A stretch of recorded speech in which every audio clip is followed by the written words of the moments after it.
We've arrived to the two-part season finale. I'll break it down chronologically, so the first part will be Desmond's time in the Swan station, leading up to the crash of Oceanic Flight 815. The second part will be the on-island treks, the present. We're mostly following three separate storylines. 1. The beach and the Swan station. 2. Michael's mission to lead his friends into a trap in return for his boy. And 3. The stealth mission of Saeed, Sun, and Jin by sea. The events happening in the Swan station happen in a very short window of time, 108 minutes mostly. So chronologically speaking, most of it happened at the end of this episode. I'll get back to it. Let's get started. Desmond washes up on the shore. We don't know the date, but he told the characters that he had been there for 3 years. So 3 years prior to them getting there, in the fall of 2004. I guess summer or fall of 2001. Would have been great to have a date, but we don't. He washes up on the beach. The sailboat is not visible. Kelvin told him that it was pretty wrecked, so maybe it drifted ashore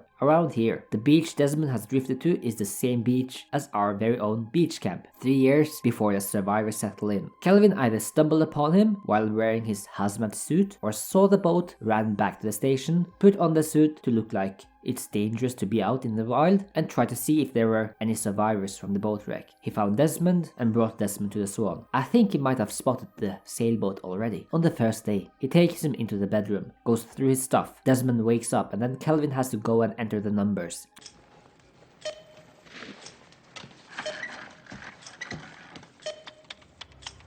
Just look at how clean the dome is. Outside these panels we have a lot of volcanic rock and a lot of water as well. So obviously the panels haven't changed and they are getting muddier and murkier over the years. The next scene jumps a bit in time, but it seems like it's on the same day. The only difference is that Kelvin has gone here and given Desmond a Dharma jumpsuit and then set up the projector and film reel so that Desmond could watch the orientation film. Kelvin is taping up his gloves to the hazmat suit, meaning that he's already going out of the station. He gives Desmond the vaccine. Yourself a shot of this every 9 days. You were out there a while before I found you. Hope it's not too late. This sentence is an indication that this is still shortly after Desmond has arrived at the station. Why is Kelvin going out there already? Maybe to check out the boat wreck. That's my theory. He goes to the beach to salvage the pieces and see if he can fix it. The boat might have drifted away all the way here. If the looking glass has registered it on their sonar, then it might have been logged as a piece of wreckage and simply ignored or deemed unimportant because Ben didn't know about the sailboat. The next flashback sequence happens much later. It's a big jump from 2001 to 2003, so in between we have a few other events. There is one shutdown on the Dharmatel intranet in 2001, as mentioned on the blaster map, and another one in 2003. It could have been so mundane as Kelvin trying to contact the Flame ordering more supplies, and the connection was cut. After all, someone from the Swan likely contacted the Flame earlier to order a new washer and dryer, as I mentioned in episode 12. It could also be that the others are trying to find the entrance to the Swan station, trying to lure out Kelvin and Desmond, or something as simple as the cables just rotting away. These things require maintenance, and with Dharma being gone for so many years, no wonder there's shutdowns happening in the early 2000s. Then another thing happens. While Kelvin is asleep or in the shower, Desmond hears someone knocking on the front door. Wait, open the damn door! It won't work. Sure it will. You open up! It's a ghost of Christmas future! It is Sawyer from the future. Shortly after the Beechcraft crashed on the island, one group of time travelers came to this exact point in time and encountered Desmond. The writer's room confirmed this event as after April 2001. Desmond goes to find the hazmat suit. He has never been outside the station, so this is the first time doing so. I can imagine Desmond calling for Kelvin, but him just having music on and being in the shower or something. Desmond panics, thinks this is finally the Dharma replacements coming by. The knocking stops for a little bit and then Daniel Faraday comes, knocking. Desmond opens up. You're in serious danger. You're the only person who can help us. I need you to go back to Oxford University. Go back to where we met. I need you to go there and find my mother. Her name... And then Daniel vanishes into thin air. A confused Desmond likely just closed the door, took off the hazmat suit, and I can expect, in the truest Lost fashion, he bangs his head onto something in the station, knocking him unconscious. After Kelvin has gone out of the shower, Desmond wakes up and doesn't remember anything. You see in the next flashback scene, he'll say that he hasn't been outside for 2 years. Please, Kelvin. Let me go out. Huh? Just once. He doesn't remember this event, not yet. He'll suddenly remember this event again, 6 years later in bed.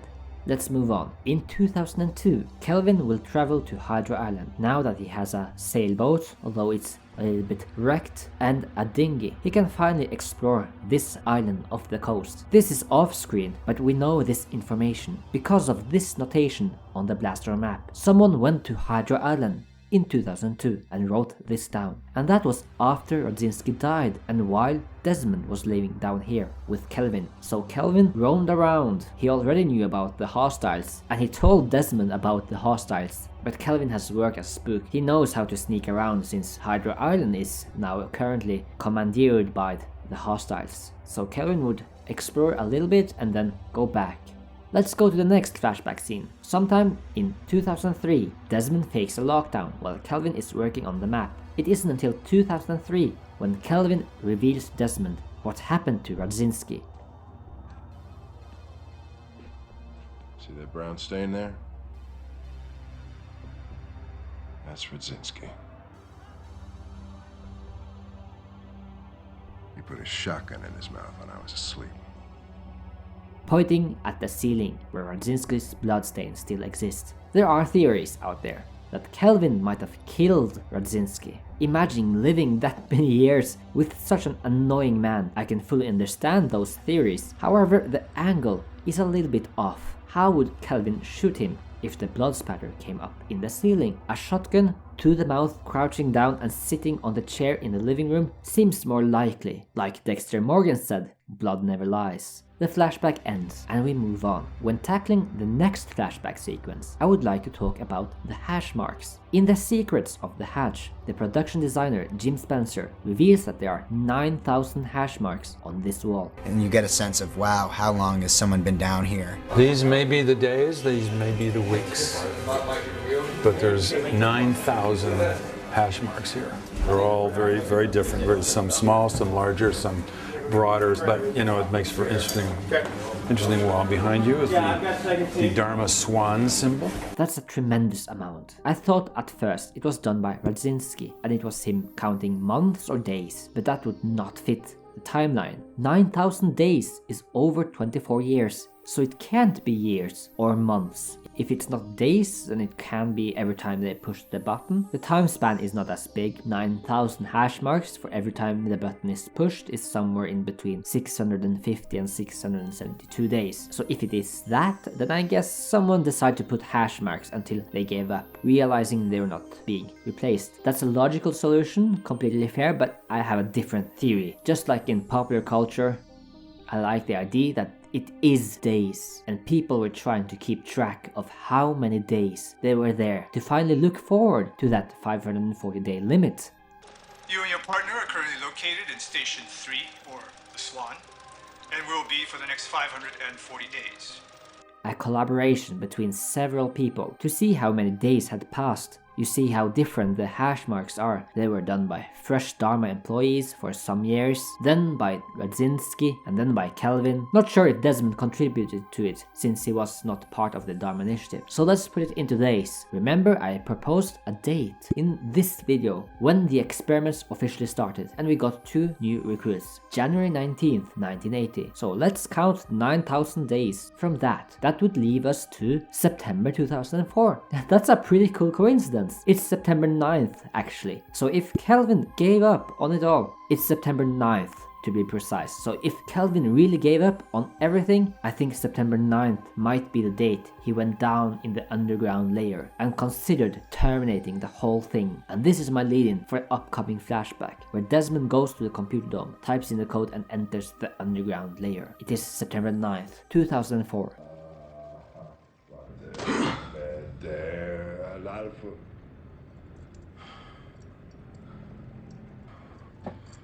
I couldn't do it. I like the way this room is designed, because the failsafe mechanism is underneath the computer. It also has some vaguely similar design choices to the heart of the island. The whole station does, system termination as well. Kelvin doesn't turn the key, they get up. Kelvin has stopped drawing the map, stopped counting days. He's had it. He's fully prepared to leave. Some minor adjustments to the boat and he'll be ready. 13 days from now we have the flashback sequence of September 22nd, 2004. There's something off about Kelvin's goodbye. Bye, Des. Goodbye. Yeah. Goodbye.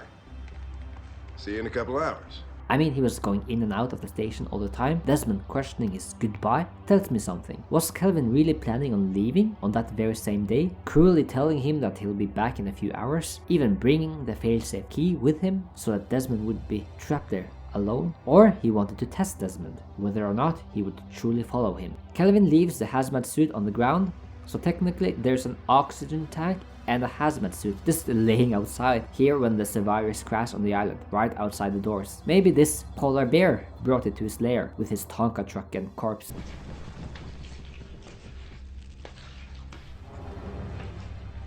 I don't know. Desmond didn't carry it on his way back, and he didn't go out after the system failure. Desmond follows Kelvin through the jungle, and this illustrates one of my frustrations with doing this map. Some have questioned why the Swan is placed here so far away from the beach camp, but it has to have some distance, so it's closer to the crater area, but still close to the mountain range of Kualoa Ranch seen here. And as illustrated in this video, the differences in the two beach camps are too big to ignore, so there will be some big distances because of geological landmarks. Desmond needs to go from here to here and then back here in around 108 minutes. They get to the crater area, filmed at Lanai Lookout. We'll revisit this location a few times on the show.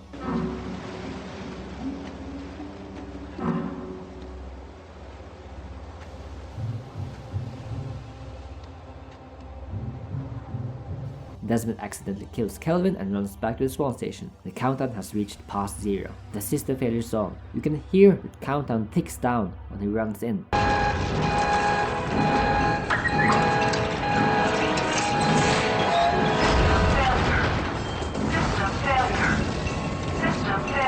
Meaning that he was only seconds away. And you know what? Remember that the ladder down to the hatch was broken?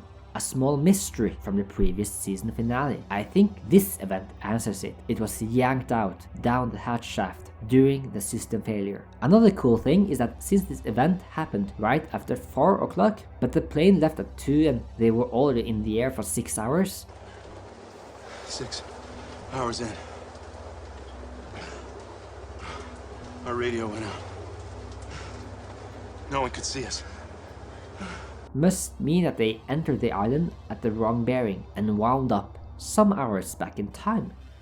Desmond manages to forcefully enter the numbers. At this point, Desmond thinks that the world is gone. The days go by. I think it's a bit weird that Desmond didn't hear the trebuchet hit the hatch door, since he heard lock banging. 1.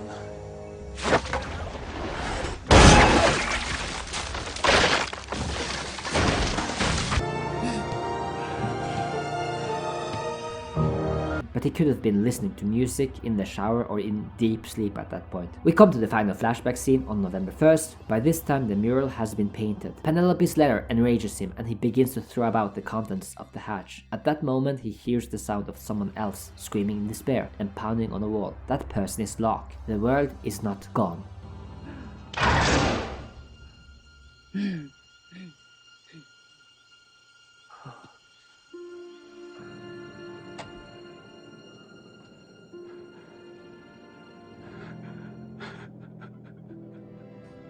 Let's travel to the present. Jack, Saeed and Sawyer swim to the sailboat. Locke has already left the beach. However, he doesn't know Desmond is back until the next day. Whatever he does in the jungle, we don't know. Maybe he slept at the caves or went to his old work site. Echo even asks him the day after about where he had been. Jack, Saeed and Sawyer find Desmond on board, drunk.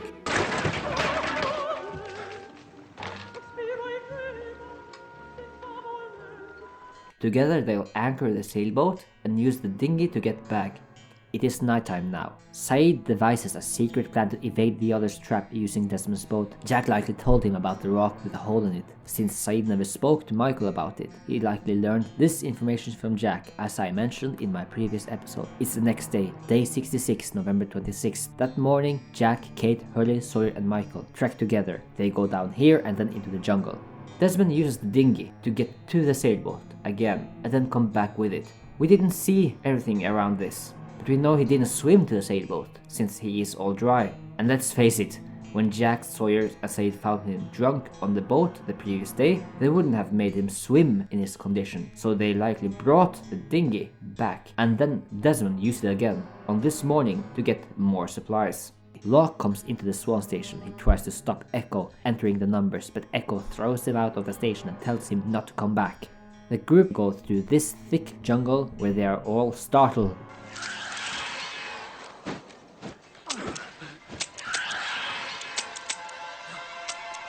Charlie has either gone to the bathroom or grabbed some water from the caves and then meets Locke, telling him that Desmond has arrived. What if I told you it was all for nothing? I'd ask you, how the hell did you know someone like that?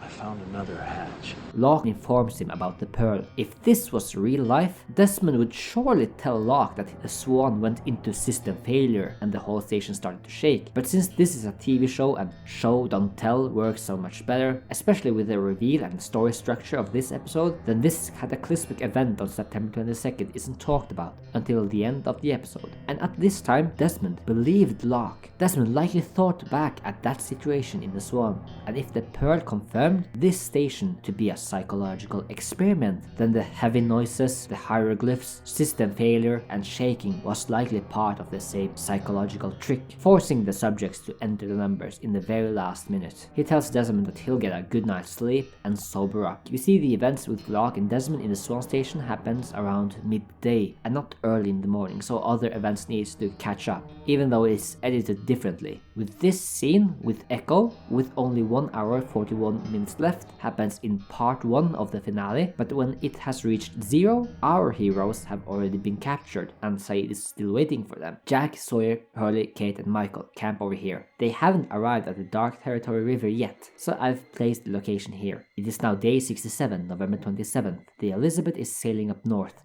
with the island on the right side. They pass the remains of the Tavaret statue. I don't know what is more disquieting. The fact that the rest of the statue is missing, or that it has 4 toes. I've placed it here so it's directly in front of the orchid.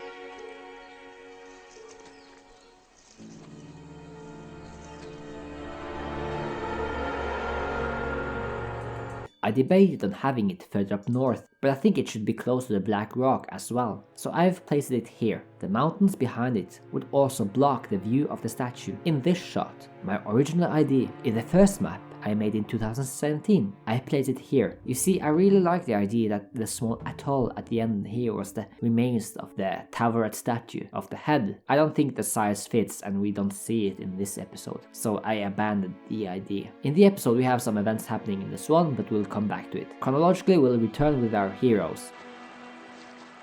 All these others, think they're left over from the Dharma folks? I don't know, man. My theory, they're aliens.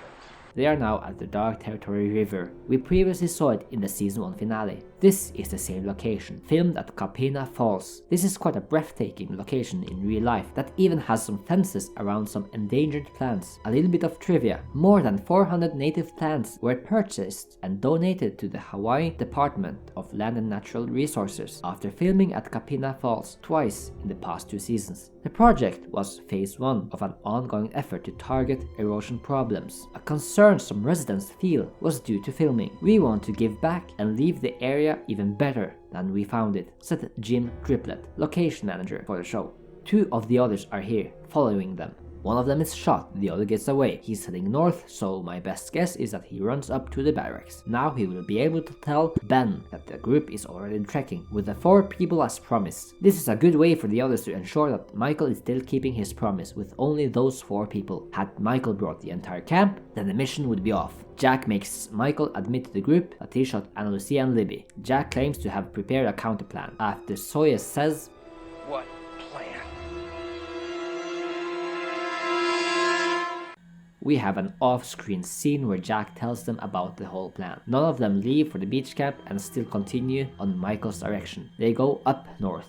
The sailboat have passed this area. We have now arrived at the Decoy village. I've decided to place the location here, since there are some flat and hilly areas over here. The location is quite unique. There are some mountains back here, which will be part of the mountain chain behind the Pala ferry dock over here. Saeed gets out of the sailboat. He goes around to check the place. It's empty. Saeed finally opens the mysterious door. Seeing as we saw Saeed pray earlier in this episode, this could spark a subtle Islamic connection. This door could reference the door at the Sidi Yahya Mosque, one of the oldest mosques in Timbuktu, the sacred door that is not supposed to be opened until the end of time. Fun coincidence that the one time we see them open is by a Muslim a few hours before the countdown reaches 0. The rescue party continues north. They go through the jungle and wind up at a valley here.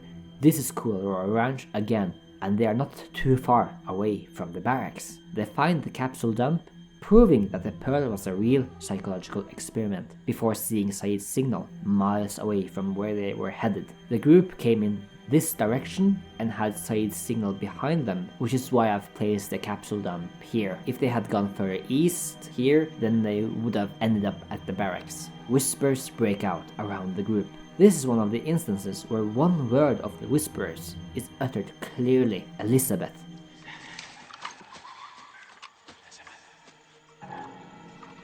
Earlier I've talked about the whispers connection with the dead, such as Sawyer hearing Frank Duckett's voice, or the idea that Boone was a whisperer, since we hear Boone dialogue amongst the whisperers after he died, trying to speak to Shannon.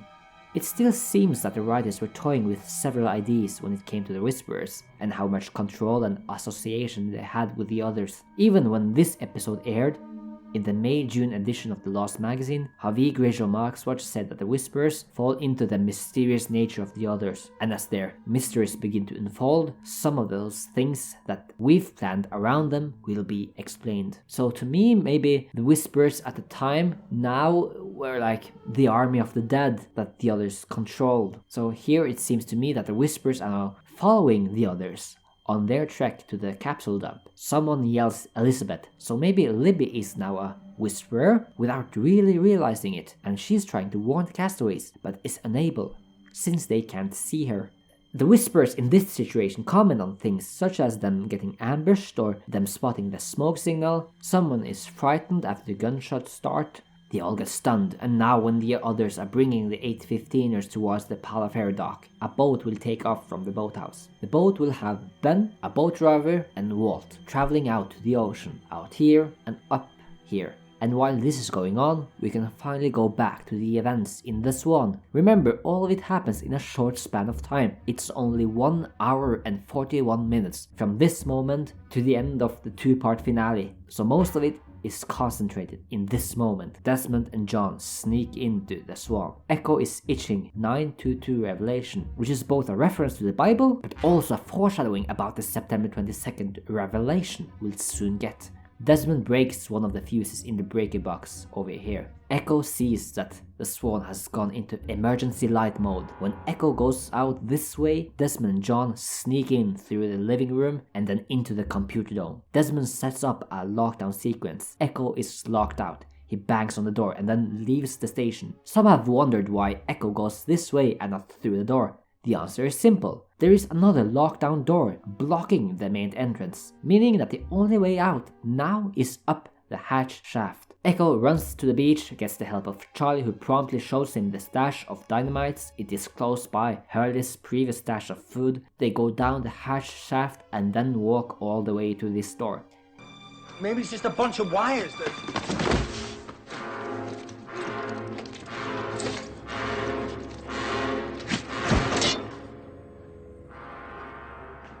He's batty, Duke. Echo lights the dynamite. Charlie runs away down the hallway.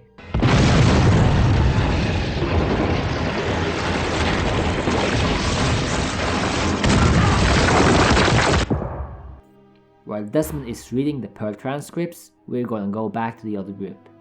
The others have captured our heroes. They've now trekked up here, the Pala Ferry dock.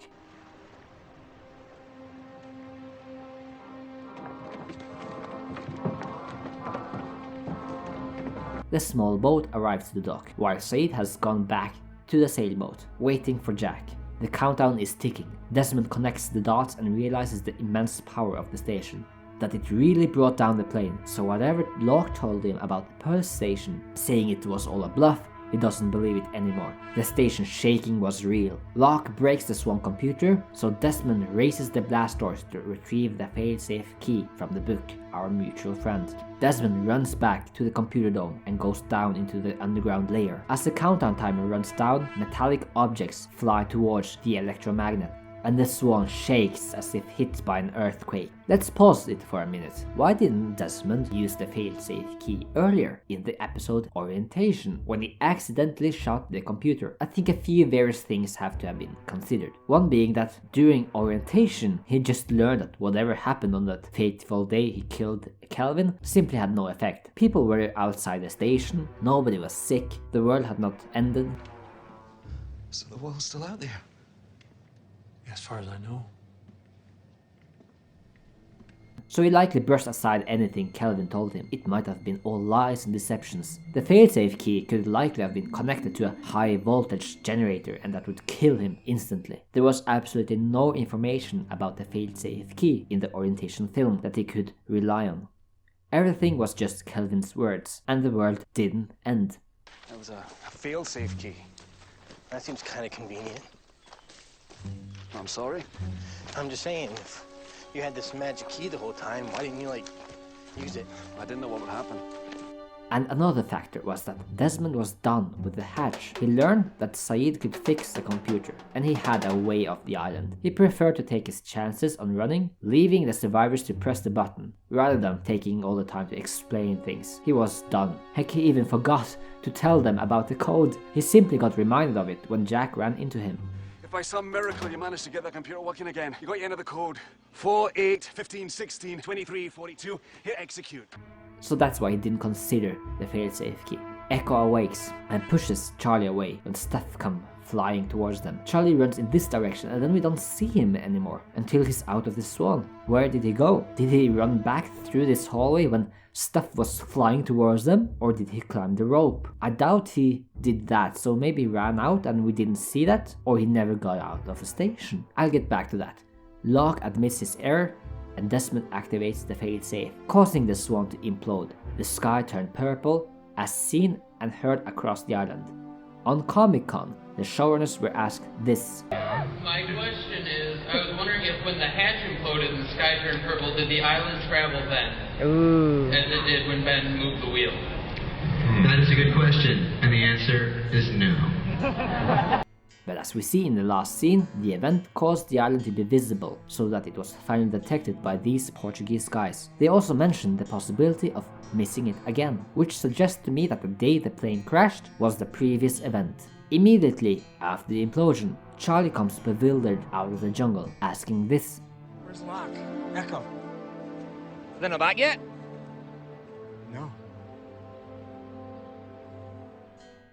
Charlie's behavior post-implosion struck as very weird to me. Even at nightfall, Charlie hasn't gone back to the station. He looks at it almost humorously. What happened out there, Charlie?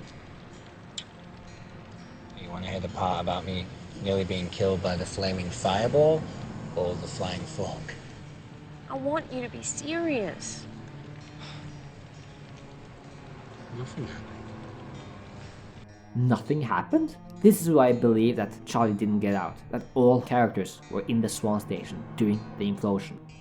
And when Desmond turned the key, all four were in contact with the light. Let's break down what happened to them. Desmond. He experienced time travel and woke up in the jungle one day later, completely naked. This is something we'll delve more deeply into season 3. Echo. We don't know what happened to him right after, since he spent the few season 3 episodes recovering from polar bear wounds. The only thing we know is that he got taken by a polar bear and placed in a cave. Locke. Just like Desmond, he too suddenly woke up in the jungle one day after the implosion. But he didn't wake up naked, he woke up without the ability to speak. Charlie. Here's my theory. Similar to what happened to Ben when he was brought to the pool of light later in the show, the one that conveniently makes you forget certain recent events. What I mean is that he'll forget this ever happened and that his innocence will be gone. I think Charlie's memories just got mixed up. He too woke up in the jungle, not a day after, like Locke and Desmond, but as soon as the hatch was destroyed. Maybe he had a lifelike dream or vision of Locke, Desmond and Echo exiting the Swan while things were going haywire, and they were running to the beach, trying to get away from the station, and Charlie being confused that they weren't back yet. It's just so odd to me that Charlie didn't get help if he knew that those three were down there. It doesn't fit his character. Even in the Swan station, he tried to get the wounded Echo out, or in this situation from season 1. We need help! What's wrong, man? He's trapped. What? The cave collapsed. We don't even know if he's alive. Come on, we gotta go. Hey, Scott? I'm Steve. I'm Scott. We got an emergency. Come on, grab a couple of guys and let's go. We gotta go now. Go. I think the energy underneath the Swan kind of messed up his memories. Back at the Pala ferry dock, Michael is reunited with Walt and given a compass bearing. Beatrice sends Hurley back to warn the rest of the survivors to stay away from the other side of the island. Michael and Walt leave with the boat. Hurley marches down the dock while the rest are hooded and taken away. Now we have an off-screen scene. They'll have to get to Hydra Island, but I'm not sure if the trio was unconscious or not. They would certainly hear and feel them being on a boat and taken to someplace else. So are we looking at a situation where they are getting a hoodie over their head, walking for a bit to disorient them, like down the dock and onto some grass, and then knocked unconscious or tranquilized? At some point when Michael is all gone and Hurley is no longer visible, a boat will come. They will drag Sawyer, Kate and Jack back to the dock and bring them onto the boat. I think this boat is the Pala ferry, the one Dharma used to travel from this dock and to Hydra Island. Should you be assigned to zoological studies, the Pala ferry will carry you to and from the Hydra station 3 times a day. And I honestly think this is it. We're gonna see it once in the show, in season 3, and it's quite big enough to ferry a lot of people. So in an off-screen scene, we'll travel to Hydra Island, ending season 2 of The Lost Journeys and heading towards season 3.